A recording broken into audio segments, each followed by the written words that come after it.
সবাইকে সবার প্রতি এই আহ্বান থাকবে, আজকে তিন বাহিনী প্রধান এবং রাষ্ট্রপতির সাথে আমাদের দেশের বর্তমান পরিস্থিতি নিয়ে আলোচনা হয়েছে। রাষ্ট্রপতি এবং মহামান্য রাষ্ট্রপতি এবং তিন বাহিনী প্রধান অভ্যুত্থানকারী ছাত্র নাগরিকদেরকে সম্মান জানিয়েছেন এবং পাশাপাশি দেশে যে ধরনের পরিস্থিতি চলছে, অরাজকতা এবং সহিংসতা আমরা দেখছি নানা ধরনের, তার প্রতি গভীর উদ্বেগ প্রকাশ করেছেন এবং আমরা সকলের প্রতি আহ্বান জানাবো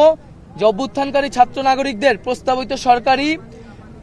বাংলাদেশে দ্রুত সময়ের মধ্যে ঘোষণা করা হবে। জনগণ যাতে সেই আস্থাটি রাখে এবং আমাদেরকে অবশ্যই সরকারি স্থাপনা, রাষ্ট্রীয় সম্পদ এবং আমাদের যে সংখ্যালঘু সম্প্রদায় রয়েছে তাদেরকে রক্ষা করতে হবে এবং পুলিশ বাহিনীকে, আইন শৃঙ্খলা বাহিনীকে পুনর্গঠনের মাধ্যমে দ্রুতই জনগণের মধ্যে শান্তি শৃঙ্খলা ফিরিয়ে আনার জন্য নিয়োগ করা হবে এবং ছাত্র নাগরিকরা যে আজকেও ঢাকা শহরে ট্রাফিকের দায়িত্ব নিয়েছেন,